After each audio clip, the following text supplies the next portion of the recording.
आजको टपिक भनेको चाहिँ हाम्रो कोमा हो होइन। सो हामी कोमा चाहिँ के हो, कसरी हुन्छ भनेर पढ्नको लागि चाहिँ सुरुमा हाम्रो कन्सियसनेस चाहिँ कसरी हुँदो रहेछ भन्ने कुरा पढ्छ होला। सो लेभल अफ कन्सियसनेस चाहिँ डिपेन्ड्स अन टु थिङ्स। एउटा चाहिँ अराउजल, एउटा त मान्छे कतिको वेकफुल छ होइन, एउटा मान्छे कतिको वेकफुल छ, र अर्को भनेको त्यो मान्छे कतिको अवेर छ। सो 2A चाहिँ ध्यान दिनु पऱ्यो, एउटा अराउजल एउटा चाहिँ अवेरनेस।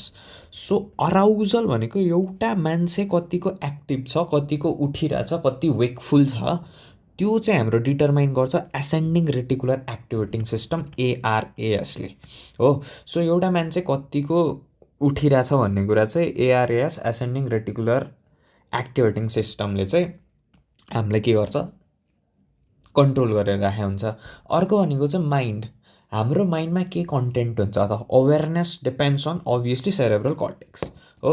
सो हामीले कोमा पढ्नुभन्दा अगाडि चाहिँ हामीले कोमा टर्म्सहरू बुझ्नुपर्छ क्या। सो टर्म्सहरूमा चाहिँ number 1 term is confusion. So confusion भनेको चाहिँ के हो भन्दाखेरि तिम्रो अवेक छ मान्छे, अवेक छ भनिसकेपछि त एआरएसमा त केही फरक खराबी छैन, एसेन्डिङ रेटिकुलर एक्टिभेटिङ सिस्टममा केही पनि खराबी छैन। But thinking is disorganise, thinking is disorganise भनेको कन्टेन्ट अफ द माइन्ड त्यो त अवेरनेस त गइरहेछ। त्यही भएर कर्टेक्स चाहिँ केमा जाने रहेछ त, कर्टेक्स चाहिँ कन्फ्युजनमा जाने रहेछ, एआरएस चाहिँ ठिक हुने रहेछ होइन। सो कन्फ्युजनलाई चाहिँ ट्रेडिसनल्ली चाहिँ किताबहरूले चाहिँ कसरी डिस्क्राइब गर्छ भन्दाखेरि क्लाउडिङ अफ सेन्सोरियम भन्छ क्या कन्फ्युजनलाई। कन्फ्युजन भनेको के हो भनेर यदि भाइभामा हामीलाई कसैले सोध्यो भने हाम्रो definition we need to talk about भनेको चाहिँ क्लाउडिङ अफ द सेन्सोरियम हो। Clouding of the sensorium is known as confusion. यसमा एआरएएस चाहिँ ठिक हुन्छ, तर कर्टेक्स चाहिँ सेरेब्रल कर्टेक्स चाहिँ गएको छ, जसले गर्दाखेरि थिङ्किङ चाहिँ डिसअर्गनाइज भयो भनेर चाहिँ हामीले कन्फ्युजनमा भन्नु पऱ्यो। सो जुन मैले बोलाउँछु कन्फ्युज मान्छेलाई, मैले भर्बल स्टिमुलाई दिइरहेको छु, उसले चाहिँ लटर बटर गरेर बोल्छ क्या, इनकरेक्ट बोल्छ अथवा एकदम स्लो बोल्छ। सो त्यो चाहिँ कन्फ्युजन भएको पेसेन्टमा हुन्छ है। त्यसपछि अर्को हुन्छ ड्राउजिनेस। ड्राउजिनेस भनेको अब अवेकफुलनेसै गयो, अब एआरएएस पनि अलिकति डिप्रेस्ड भयो, पार्सियल डिप्रेसन अफ एआरएएस भयो होइन। पेसेन्ट के हुन्छ, स्लिपी हुन्छ, पेसेन्टलाई निन्द्रा लागे जस्तो हुन्छ। डेफिनेसन अनुसार inability to sustain a wakeful state without application of the stimulus externally भनेको मान्छे स्लिपी छ तर तिमीले बोलाउँदाखेरि चाहिँ बोल्छ। स्लिपी छ किनकि अवेकनेस गयो, किनकि एआरएसमा पार्सियल डिप्रेसन छ, तर तिमीले केही पनि कुरा बाहिरबाट स्टिमुलस दिइरहेको छैनौ भने चाहिँ त्यो मान्छे उठ्दैन। तर बोलायो भने ठिक छ, बोलायो भने चाहिँ बोल्छ, तर स्लिपी चाहिँ छ। Sleepy but wakes up when you talk, त्यसलाई चाहिँ ड्राउजिनेस भन्छ, because it happens due to partial depression of ARS भइरहेछ होइन। अर्को हुन्छ लेथार्जी। लेथार्जी भनेको ड्राउजीभन्दा अलिकति मोर स्लिपी भइरहेछ, स्लगिस थिङ्किङ हुन्छ, तिमीले इफर्ट लाएर मात्र यसलाई अवेक गराउन सक्छौ क्या लेथार्जीमा चाहिँ। अर्को हुन्छ अपटन्डेसन भन्ने। अपटन्डेसन भनेको चाहिँ एआरएस एकदमै सप्रेस भइसक्यो, difficult to arouse, only response to loud verbal or painful स्टिमुलाईलाई चाहिँ अपटन्डेसन भन्छ। अब के भइरहेछ भन्दाखेरि नि यो कुराहरू भनेको चाहिँ हाम्रो कोमामा जानभन्दा अगाडिको स्टेजहरू हो क्या। कन्फ्युजन हुन्छ, त्यसपछि ड्राउजिनेस हुन्छ, त्यसपछि लेथार्जी हुन्छ, त्यसपछि अपटन्डेसन हुन्छ। अपटन्डेसनमा अब अघि चाहिँ पार्सियल एआरएस सप्रेसन थियो, अब चाहिँ ग्रेटर एआरएस सप्रेसन भयो नि त होइन। अब चाहिँ पेसेन्ट एकदम लाउडली बोलाइरहेछौ, लाउड भर्बल स्टिमुलाई दिइरहेछौ अथवा पेन नै दिइरहेछौ भने मात्र उठ्छ कि अपटन्डेसनमा। अर्को हुन्छ स्टुपर। स्टुपरमा चाहिँ सिभियर इम्पेयरमेन्ट भइसक्यो अराउजलको, पेसेन्टलाई थाहा छैन, पेसेन्टले एकदमै रिपिटेड भिगरस स्टिमुलाई दियो भने मात्र तिमीले उठाउन सक्छौ, नत्र उठाउन सक्दैनौ।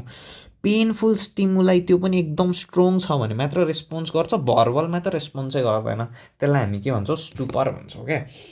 सो अब चाहिँ हामीले यत्रो कुरा पढ्यो, यत्रो कुरा पढिसकेपछि यसलाई चाहिँ म चाहिँ एउटा सिम्पल टेबलमा चाहिँ डिस्क्राइब गर्छु ल। सो अवेक, कन्सियसमा अवेक छ, भर्बलमा नि रेस्पोन्ड गर्छ, पेनमा नि रेस्पोन्ड गर्छ, अवेरनेस पनि ठिक छ, कन्सियस नर्मल स्टेट हो। त्यसपछि आउँछ कन्फ्युजन। कन्फ्युजनमा के भयो, अवेक त छ, भर्बलमा रेस्पोन्ड त गर्छ, तर के गर्छ, उल्टो पाल्टो गर्छ नि त, थाहा छैन नि त, कि त लड बढाउँछ कि त स्लोली गर्छ। अर्को हुन्छ रेस्पोन्ड टु पेन। पेनको रेस्पोन्स त ठिक छ नि त, कन्फ्युजनमा पेनको रेस्पोन्डमा के फरक पर्छ र पर्दैन।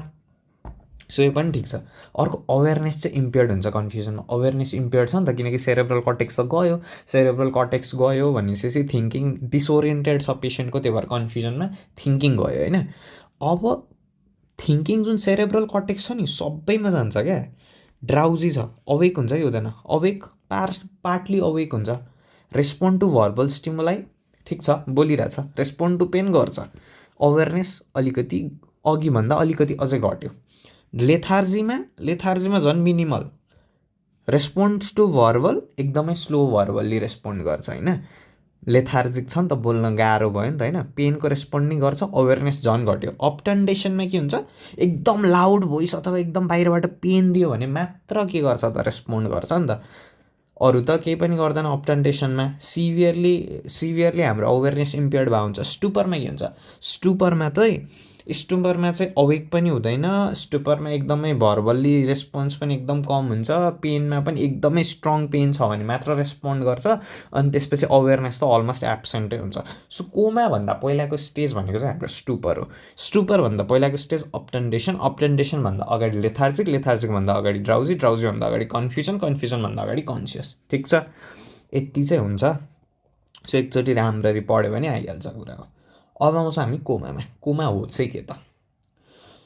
So how coma is described भन्दाखेरि, कोमा चाहिँ के हो भन्दाखेरि, coma is a profound state of unconsciousness on a patient. एकदमै प्रोफाउन्ड स्टेट अफ अनकन्सियसनेस हो। अब कन्सियसै छैन। जुन कन्सियसनेस जुन हाम्रो मेन्टेन गर्नुपर्ने थियो एआरएएस र सेरेब्रल कर्टेक्सले, त्यो दुइटैले कन्सियसनेस मेन्टेन गरेन। In which a patient can not be awakened. Patient उठाउनै मिल्दैन। Patient can not be awakened. Patient does not respond to verbal, tactile or painful stimuli. Patient has no meaningful voluntary movements. पेसेन्टले normal sleep साइकललाई नै lack गरिरहेछ, आँखा चाहिँ बन्द हुन्छ। सो कोमाको definition of what we need to think भनेको हो, एकदम अवेक चाहिँ हुँदैन, न भर्बल ट्याक्टाइल पेनफुल स्टिमुलाइमा रेस्पोन्ड गर्छ, न मिनिङफुल भोल्युन्टरीली मुभमेन्ट हुन्छ, न नर्मल स्लिप साइकल हुन्छ, उसको आँखा चाहिँ बन्द हुन्छ। यो भयो कोमा। अब कोमाको पेसेन्ट आइसक्यो, we have to approach this patient होइन। सो सुरुमा हामी जान्छौँ हिस्ट्रीबाट। हिस्ट्रीमा के हुन्छ, हिस्ट्री चाहिँ एकदमै अनसेट चाहिँ एकदम सडन भयो कि एकदम ग्रेजुअल भयो, विदिन मिनट टु आवर भयो कि आवर टु डेज भयो होइन। एकदम सडन अनसेट छ भने चाहिँ we need to think of vascular अथवा ट्रमेटिक कज। सो भ्यास्कुलर अथवा ट्रमेटिक कजमा चाहिँ के हुन्छ भन्दाखेरि स्ट्रोक हुनु पऱ्यो होइन। भ्यास्कुलर कज हो, स्ट्रोकको त डेफिनेसनमै non other than vascular cause भनेर छ। त्यसपछि ह्यामरेज हुनसक्यो, भेसल्स फुट्छ, ह्यामरेज भयो, सिजर, ट्रमा अथवा हाइपोग्लाइसेमिया पनि सोच्न सक्छौँ। तर हाइपोग्लाइसेमिया त्यस्तो मेटाबोलिक कन्डिसन हो जुन चाहिँ अर्लियर नै त्यसको प्रेजेन्टेसन देखिन्छ नि त। त्यही भएर सडन अनसेटमा चाहिँ we can think of hypoglycaemia. नत्र ग्रेजुअल अनसेटको मेजर कारणै मेटाबोलिक इन्फेक्सन, ट्युमर, टक्सिन्सहरू हो। मेनली चाहिँ ग्रेजुअलमा इन्फेक्सन र मेटाबोलिकै सोध्छौँ हामीले। सो अनसेट भनेको सडन र ग्रेजुअल हुन्छ। सडन भन्नासाथ हामीले we need to think of vascular र ट्रमेटिक कज, र ग्रेजुअल भन्नासाथ we need to think of infectious र मेटाबोलिक कज। यति कुरा भयो। प्रोग्रेसन, अब प्रोग्रेसन कि त स्ट्याटिक छ, एकदम सिङ्गल इभेन्ट हो। सिङ्गल इभेन्ट स्ट्रक्चरल लिजन्स भनेपछि म्यासिभ स्ट्रोकै सोध्छौँ हामी। एकदम प्रोग्रेसिभली डिटेरियोरेट भइरहेछ भने दिमागमा कुनै मास हुनसक्छ, एक्सपान्डिङ मास हुनसक्छ, अथवा इडिमा भएको छ, अथवा मेटाबोलिक डिरेन्जमेन्ट भएको छ जुन बिस्तारै प्रोग्रेस गरिरहेको छ। सो क्याल्सियम थियो अथवा ग्लुकोज थियो, एकदम बिस्तारै घटिरहेको छ, बिस्तारै हाइपोग्लाइसेमिक भइरहेछ, मेटाबोलिक डिरेन्जमेन्ट हो, प्रोग्रेसिभ डिटेरियोरेट गरिरहेछ नि त। सो स्ट्याटिक भन्यो भने चाहिँ म्यासिभ स्ट्रोक, प्रोग्रेसिभ डिटेरियोरेट गरिरहेछ भने चाहिँ कुनै मास बिस्तारै एक्सपान्ड भइरहेछ कि इडीमा मजाले प्रोग्रेस भइरहेछ कि त मेटाबोलिक डिरेन्जमेन्ट भइरहेछ भने त्यसलाई प्रोग्रेसिभ डिटेरियोरेसन भन्छौँ। अर्को फ्लक्चुएसन भनेको हाइपोग्लाइसेमिया, ग्लुकोज तलमाथि, इन्टोक्सिकेसन, सिजर रिलेटेड छ भने त्यसलाई हामीले फ्लक्चुएटिङ प्रोग्रेसनमा भन्छौँ क्या। ओके, सो हाम्रो अहिलेसम्म अनसेट सडन र ग्रेजुअल भयो। सडन भन्नासाथ भ्यास्कुलर ट्रमेटिक हुन्छ, प्रोग्रेसन स्ट्याटिक, प्रोग्रेसिभ डिटेरियोरेसन र फ्लक्चुएटिङमा ध्यान दिन्छौँ हामीले। अब आउँछ हाम्रो प्रोड्रोम। त्योभन्दा पहिला कोमा हुनुभन्दा पहिला के भएको थियो त? न्युरोलोजिकली हेडेक भएको थियो कि डिजिनेस भएको थियो? भिजुअल चेन्जेस भनेपछि हाम्रो फन्डोस्कोपीमा चाहिँ हामीले के देख्नुपर्ने? प्यापिलिडीमा देख्न सक्छौँ होला। लिम्ब विकनेस भनेपछि we can think of stroke होइन। एट्याक्सिया छ, सेरेबेलम इन्भल्भ भएको हुनसक्छ। सिजर भएपछि either it can be focal अथवा पुरै सेरेब्रल हेमिस्फियर इन्भल्भ भएको हुनसक्छ। न्युरोलोजिकल्ली सोच्नु पर्दा systemic fever, vomiting, palpitation, chest pain, dyspnoea छ कि? अब छ भने के हुनसक्छ त? फिभर छ, नेक स्टिफनेस छ, इट क्यान बी मेनिन्जाइटिस, इन्केफालाइटिस होइन। भमिटिङ छ, हेडेक छ, आइसिपी बढाइ हुनसक्छ। फोकल विकनेस छ, स्ट्रोक हुनसक्छ अथवा इन्ट्रासेरेब्रल ह्यामरेज हुनसक्छ। सो प्रोड्रोमल सिम्टम्सहरू हामीले रुल आउट गरिसक्यौँ। अब पास्ट मेडिकल हिस्ट्रीमा यति क्रोनिक डिजिज छ, डायबिटिज छ, डायबिटिजले गर्दाखेरि हाइपरग्लाइसेमिया भएर हुनसक्छ कोमा, अथवा हाइपोग्लाइसेमिया, इन्सुलिन खाइरहेछ, इन्सुलिन खाएको कारणले गर्दाखेरि त्यो इन्सुलिनले हाइपोग्लाइसेमिया गरेर आयो, हाइपोग्लाइसेमियाले गर्दाखेरि अब चाहिँ के भइरहेछ? अब चाहिँ कोमा डेभलप भएको छ। अथवा सिकेडी छ, युरियाले गर्दाखेरि युरेमिक इन्केफेलोप्याथी भइरहेछ। सिएलडी छ, हेपाटिक इन्केफेलोप्याथी भइरहेछ। हार्ट छ, हाइपोपर्फ्युजन हुनसक्छ। इम्बोलिक स्ट्रोक हुनसक्छ। मेजर त इम्बोलिक स्ट्रोक हार्टबाट अर्को ठाउँमा गएर ब्रेनमा गएर चाहिँ अब ल्याङ हानिरहेछ भनेपछि त हामीले त्यो सोच्न पऱ्यो। सो क्रोनिक डिजिज छ पास्ट मेडिकल हिस्ट्रीमा, अथवा न्युरोलोजिकल, एपिलेप्सी छ, पहिला स्ट्रोकको हिस्ट्री छ, हेड इन्जरी छ, डिमेन्सियाको हिस्ट्री छ भने we can think of neurological thing. र अर्को मेडिकेसनमा नि major important thing is opioid, anti epileptic, सिडेटिभ्सहरू, जसले गर्दाखेरि ड्रग इन्ड्युस कोमा हुनसक्छ। एन्टिकोगुलेन्ट छ भनेपछि एन्टिकोगुलेन्टले त के गरिदिन्छ? रिस्क अफ ब्लिडिङ बढाइदिन्छ। रिस्क अफ ब्लिडिङ बढाइसकेपछि रिस्क अफ इन्ट्रासेरेब्रल ह्यामरेज हुनसक्छ। अर्को इन्सुलिन छ, इन्सुलिन खाइरहेको छ, हाइपोग्लाइसेमियाले गर्दाखेरि कोमा हुनसक्छ हो। सो अब पास्ट मेडिकल हिस्ट्री पनि डन। पास्ट मेडिकल हिस्ट्रीमा we think of chronic disease, neurological cause र मेडिकेसन हामीले थाहा पायो। अब सब्सटेन्स अथवा टक्सिन एक्सपोजर छ, ड्रग्स खाइरहेछ, अल्कोहल विथड्रल भयो, अल्कोहलले गर्दाखेरि हाइपोग्लाइसेमिया भइरहेछ, वेर्निकिज इन्केफेलोप्याथी भइरहेछ, ड्रग्स, ओपोइड्स, बेन्जोडायजेपिन्स, कोकेनहरूले गर्दाखेरि। इन्भाइरोमेन्टलमा कार्बन मोनोक्साइड पोइजनिङ छ, स्मोक इन्हालेसन गरिरहेको छ, कार्बन मोनोक्साइड छिर्यो, कार्बन मोनोक्साइड हेमोग्लोबिनमा गएर बाइन्ड गर्यो, अब त्यसपछि पर्फ्युजन राम्रो भइरहेको छैन, patient goes to coma. Confusion गयो, सेरेब्रल कर्टेक्स गयो, एआरएस गयो, patient goes to coma. Pesticides, इन्सेक्टिसाइड्सहरू गयो भने, इन्सेक्टिसाइड्सहरू, अर्गानोफोस्फेट्सहरू छ धेरै, जसले गर्दाखेरि हाम्रो सब्सटेन्स र टक्सिन एक्सपोजर पनि हामीले हिस्ट्रीमा सोध्नुपर्छ। अर्को ट्रमाको केस छ, रिपिटेड एसल्ट भएको छ कि पेसेन्टलाई, एकदमै रिसेन्ट एक्सिडेन्ट भएको छ कि, कतैबाट खस्यो कि, हेड ट्रमा भएको छ कि, we need to think of. So हिस्ट्रीमा चाहिँ हामीले सोध्नु पर्दाखेरि सुरुमा चाहिँ हामीले अनसेट सोच्ने, अनसेटमा सडेन भएको छ कि ग्रेजुअल भएको छ, प्रोग्रेसन कस्तो छ, त्यसपछि त्योभन्दा पहिला के भएको थियो, त्यसपछि पास्ट मेडिकल हिस्ट्रीमा कुनै क्रोनिक डिसअर्डर छ कि, न्युरोलोजिकल डिसअर्डर छ कि, मेडिकेसन केही खाइराख्नु भएको थियो कि, सब्सटेन्स टक्सिन एक्सपोजर, इन्भाइरोमेन्टल्ली एक्सपोज हुनुभएको थियो कि, ट्रमेटिक हिस्ट्री केही छ कि भनेर सोधिसक्यौँ। अब हिस्ट्री हामीले सबै कुरा सोधिसकेपछि we need to think of अब कोमा पनि त विभिन्न प्रकारको हुनसक्छ नि त नो। सो कोमा विभिन्न प्रकारको हुनसक्छ भनेपछि we need to classify coma. So classify गर्दाखेरि coma can be divided into विभिन्न प्रकारको क्लासिफिकेसन छ, लाइक इटियोलोजिकल क्लासिफिकेसन पनि छ कोमाको। तर the thing we need to be focused on is, यो चाहिँ एकदम स्ट्यान्डर्ड क्लासिफिकेसन हो कोमाको होइन। यसमा चाहिँ के हुन्छ, coma without focal signs, coma with meningism र कोमा विथ फोकल साइन्स भनेर तिनवटा क्याटेगोरीमा हामीले छुट्याउँछौँ। सो कोमा विथआउट फोकल साइन्समा चाहिँ के हुन्छ भन्दाखेरि, फोकल साइन्स छैन भनेपछि डिफ्युज, ब्रेनभरि नै केही न केही समस्या हुनसक्छ नि त हो। सो डिफ्युज ब्रेन डिस्फङ्सन भयो। डिफ्युज ब्रेन डिस्फङ्सन भएको कारणले गर्दाखेरि न्युरोनल एक्टिभिटी नै एकदम ग्लोबल्ली नै सप्रेस भइरहेछ, दिमागभरि न्युरोनल एक्टिभिटी राम्ररी काम गरिरहेको छैन भनेपछि सेरेब्रल कर्टेक्स त गयो नि त, सेरेब्रल कर्टेक्स गयो, एआरएस त ठिकै छ, एआरएस ठिकै छ भनेपछि patient is awake but patient is not aware, patient is awake but patient is not aware no. त्यही भएर यसको कज भनेको जेनरल्ली मेटाबोलिक र टक्सिक हुन्छ क्या। So always think of metabolic र टक्सिक कज। मेटाबोलिक र टक्सिक कजले चाहिँ कहिले पनि हाम्रो फोकल साइन देखाउँदैन। मेटाबोलिक र टक्सिक कजले अलवेज डिफ्युज ब्रेन डिस्फङ्सन गर्छ भन्ने कुरा थाहा पाउनु पऱ्यो। डिफ्युज ब्रेन डिस्फङ्सन गर्छ भने दुइटैतिरको आँखा त बराबर हुन्छ नि त, प्युपिल त एकदमै लाइटसँग एकदमै इक्वल्ली रियाक्टिभ हुन्छ नि त हो। अर्को हेमिप्यारासिस हुँदैन, स्ट्रोक छँदै छैन, एउटा फोकल लिजन होइन, भ्यास्कुलर कज होइन, त्यही भएर हेमिप्यारेसिस हुँदैन, रिफ्लेक्सेस पनि सिमेट्रिकल हुन्छ किनकि ब्रेन त एकदम मजाले नै डिफ्युजली गइरहेको छ नि त। सो त्यो कुरा सोच्नु पऱ्यो। डिफ्युज ब्रेन डिस्फङ्सन हुन्छ कोमा विथआउट फोकल साइन्समा। अर्को हुन्छ कोमा विथ मेनिन्जिजम। मेनिन्जिजम भनेपछि इन्फ्लेमेसन भइरहेछ अथवा इन्फेक्सन पनि हुनसक्छ मेनिन्जेसको, जसले गर्दाखेरि patient present with raised ICP plus cortical dysfunction, जसको कजेस भनेको either bacterial, viral, TB meningitis हुनसक्छ। क्लुज भनेको fever, headache, vomiting, neck stiffness हुनसक्छ। सिम्पल, एउटा without focal diffuse brain dysfunction हुनसक्छ, अर्को कोमा विथ मेनिन्जिजम जसमा इन्फ्लेमेसन हुन्छ मेनिन्जेसको, इन्फेक्सन हुन्छ मेनिन्जेसको, अर्को भनेको कोमा विथ फोकल साइन्स। अब हामीले फोकल साइन्स भनिसकेपछि ब्रेनको कुनै स्ट्रक्चरल लिजन हुनुपर्छ क्या। ब्रेनको एक ठाउँमा मात्र हानिरहेछ भनेको ब्रेनको एउटा स्ट्रक्चरमै समस्या छ, त्यही भएर त्यसलाई भन्छ स्ट्रक्चरल ब्रेन लिजन, जसमा के हुन्छ local lesion plus secondary ARAS पनि कम्प्रेसन हुन्छ। एआरएएस पनि कम्प्रेसन भइसकेपछि we need to think of patient is not awake, patient is not aware. So patient is not well oriented to time, place and person. Patient aware पनि छैन र patient awake पनि छैन। Cause is stroke, cause is subdural epidural hematoma, cause is tumour हुनसक्छ, abscess हुनसक्छ, trauma हुनसक्छ। ब्रेनको एउटा स्ट्रक्चरमा केही समस्या छ भनिरहेको छु क्या म।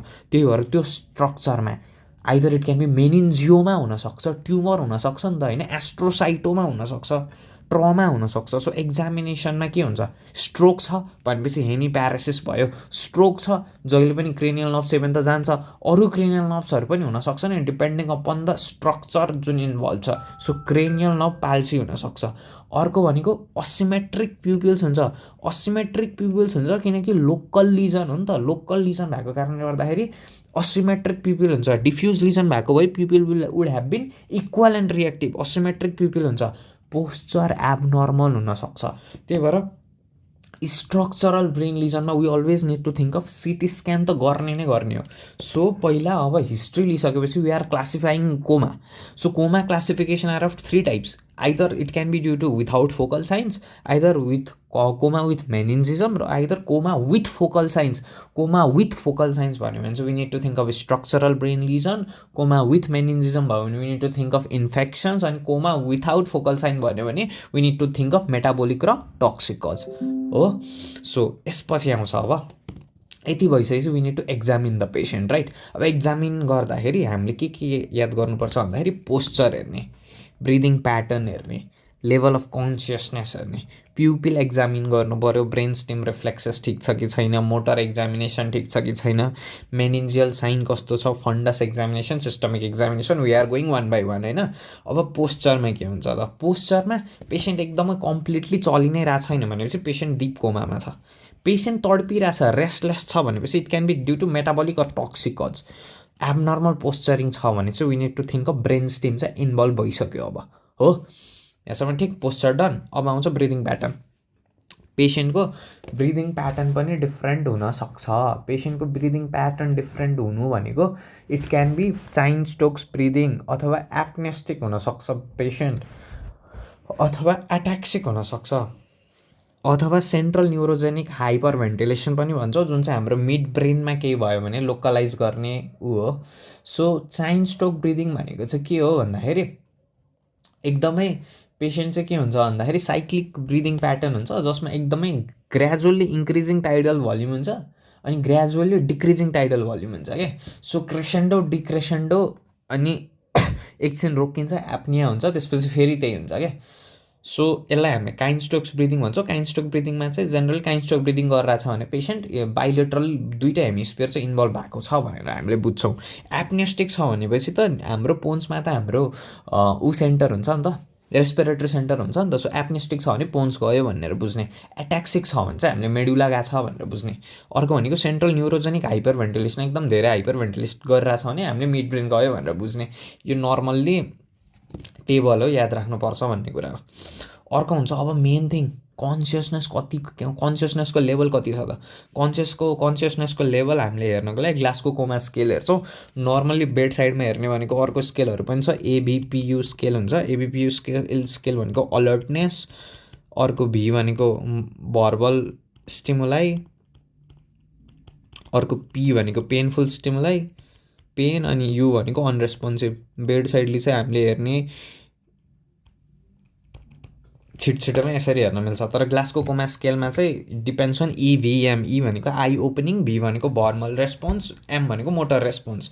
सो ई भनेको आई, आँखा एकदम स्पोन्टेनियसली खोल्यो भने 4 पोइन्ट, आँखा एकदम साउन्डमा मात्र खोलिरहेको छ 3 पोइन्ट, आँखा एकदम पेनमा खोलिरहेको छ 2 पोइन्ट, रेस्पोन्सै छैन 1 पोइन्ट। ठिक। अर्को भर्बलमा एकदम ओरिएन्टेड छ 5 पोइन्ट, कन्फ्युज छ 4 पोइन्ट, इनअप्रोप्रिएट वर्ड छ 3 पोइन्ट, इन्कम्प्रेन्सिबल साउन्ड छ 2 point, no response 1 point.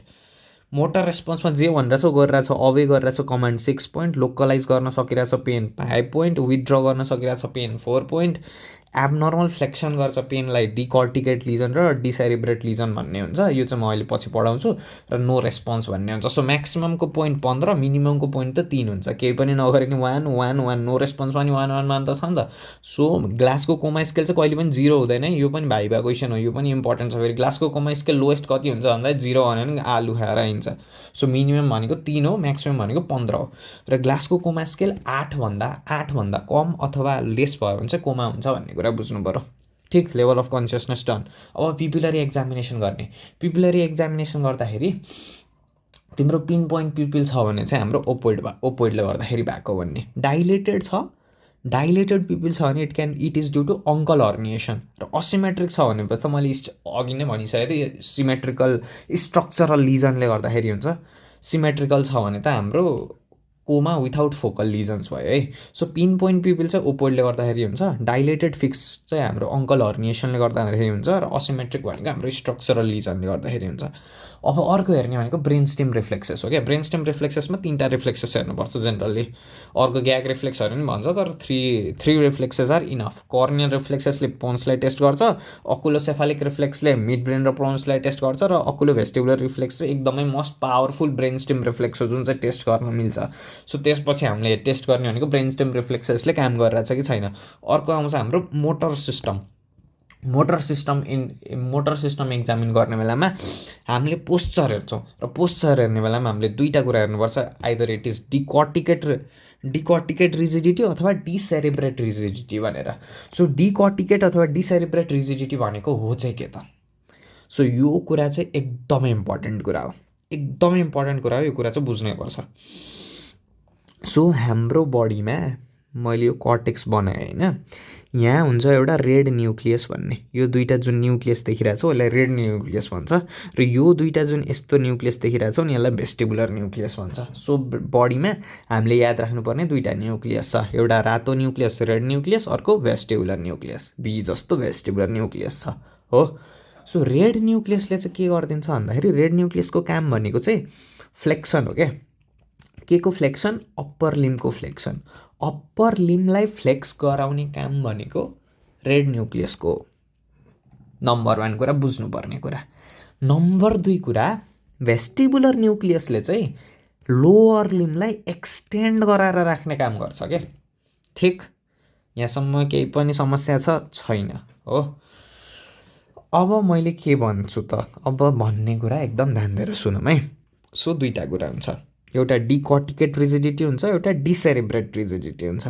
डिकर्टिकेट rigidity भनेको रेड न्युक्लियस भन्दा माथि लिजन भयो भने त्यसलाई भन्छ डिकर्टिकेट रिजिडिटी। डिकर्टिकेट रिजिडिटीमा यहाँ लिजन भइरहेछ है, यहाँ लिजन भइरहेछ भने त कर्टेक्स त गयो, अब तर रेड न्युक्लियस त काम गरिरहेछ। अब एउटा कुरा ध्यान दिनुपर्ने, कर्टेक्स चाहिँ जहिले पनि कर्टेक्स चाहिँ के हो भन्दाखेरि सबैको हो क्या, कन्ट्रोलर हो क्या कर्टेक्स। अब कर्टेक्स गयो भनेपछि त रेड न्युक्लियसले त धेरै काम गर्नुपर्ने भयो नि त। लाइक रेड न्युक्लियसले त इनिबिटरी इम्पल्स त पाएन।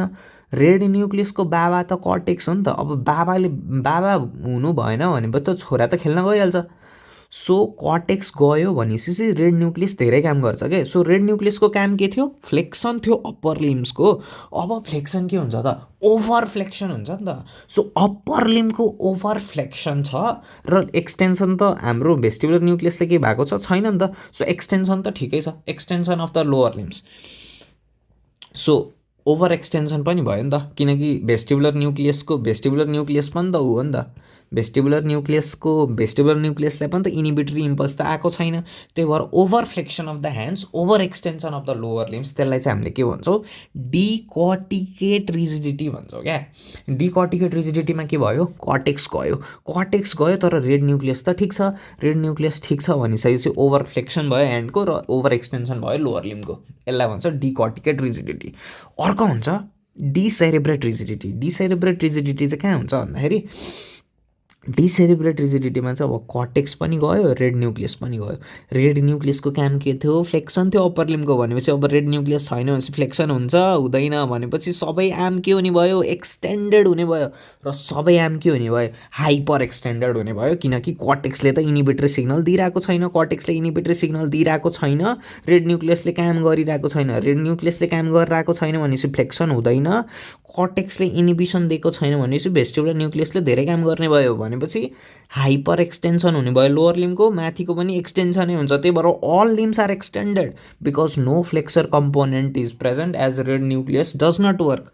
सो डिकर्टिकेट रिजिडिटी र डिसेरेब्रेट रिजिडिटीमा के हुने रहेछ भन्दाखेरि, डिसेरेब्रेट रिजिडिटीमा चाहिँ सबै लिम्ब हाइपर एक्सटेन्डेड हुने रहेछ भने डिकर्टिकेट रिजिडिटीमा चाहिँ अप्पर लिम्ब चाहिँ ओभर फ्लेक्सन हुने रहेछ, लोवर लिम्ब चाहिँ ओभर एक्सटेन्डेड हुने रहेछ। सिम्पल, यति कुरा चाहिँ हामीले बुझ्नुपर्छ डिकर्टिकेट रिजिडिटी र डिसेरेब्रेट रिजिडिटी भनेको के हो भनेर। यो डिकर्टिकेट रिजिडिटी र डिसेरेब्रेट रिजिडिटी भनेकै मोटर रेस्पोन्सको 3 र 2 हो, ठिक ल। यहाँ पुगिसकेपछि अब हाम्रो अर्को कुरा भनेको फन्डस एक्जामिनेसन गर्छौँ। फन्डस एक्जामिनेसनमा प्यापिलिडीमा देखिरहेको छ भने आइसिपी बढेको छ, ह्यामरेजेसहरू छ भने हाइपरटेन्सन भएको कारणले गर्दाखेरि हुनसक्छ, अथवा सबआराक्नोइड ह्यामरेजहरू भएको कारणले गर्दाखेरि हुनसक्छ हो। अब अर्को हेर्ने भनेको सिस्टमिक एक्जामिनेसन। सिस्टमिक एक्जामिनेसनमा स्किन हेरिरहेछौँ, स्किन हेर्दाखेरि निडल मार्क देखिरहेको भने यो मान्छेले ड्रग अब्युज गर्छ। It can be any toxic environmental exposure पनि त हो नि त, एकदम इम्पोर्टेन्ट कज जुन हिस्ट्रीमा सोध्नुपर्छ। त्यही भएर ड्रग अब्युजले पनि हामीले सिस्टमिकल्ली इक्जाम गर्दा थाहा पाउन सक्छौँ। अथवा मेनिन्जाइटिस हो भनेपछि निजेरिया मेनिन्जाइटिसको मेनिन्जोकोकेमियाले गर्दाखेरि ऱ्यास आउन सक्छ। अर्को साइनोसिस हुनसक्छ, साइनोसिसले गर्दाखेरि त हाइपोक्सिया हुन्छ स्किनमा होइन। ब्रिथमा एसिटोन छ, एल्कोहल छ भने मेटाबोलिक टक्सिक भइहाल्यो। ब्रिथ पनि एसिटोन ब्रिदिङ, एल्कोहलिक ब्रिदिङ हुन्छ नि त।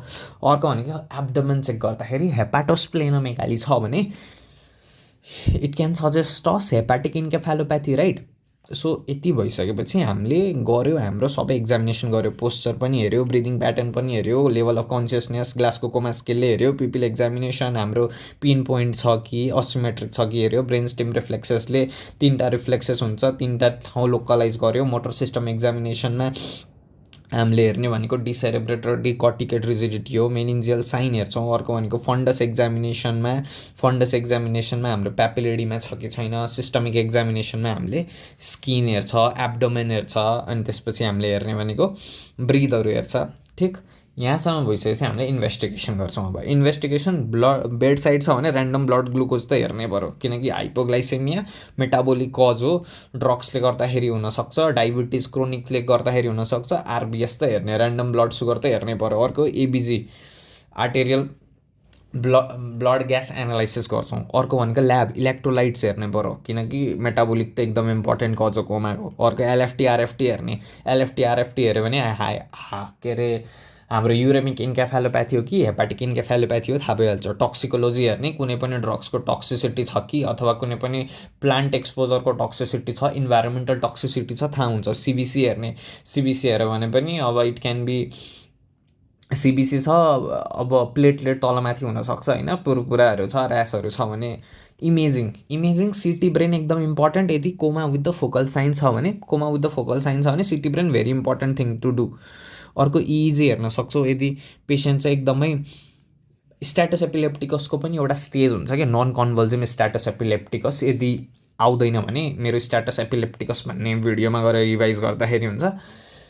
त्यसमा चाहिँ हामीले इजी हेर्नै पर्छ, बिकज नन कन्भल्जिभ स्ट्याटस एपिलेप्टिकसलाई चाहिँ अब पेसेन्ट ठिक भइसक्यो भनेर नर्मल्ली हामीले छोडिरहेको हुन्छ। त्यो बेलामा चाहिँ it is a very common blunder to make, त्यही भएर इजी चाहिँ गर्नु पऱ्यो। अर्को एलपी चाहिँ सिएनएस इन्फेक्सन हो भने त एलपी सस्पेक्ट गरेर, लाइक सिएनएस इन्फेक्सन सस्पेक्ट गरिरहेको छ भने त लम्बर पङ्क्चर गर्नु नै पऱ्यो। अब म्यानेजमेन्ट गर्नको लागि त नर्मल्ली जे गर्छौँ एयरवे ब्रिदिङ सर्कुलेसन डिसेबिलिटी एक्सपोजरहरूलाई त म्यानेज गर्नु पऱ्यो हो।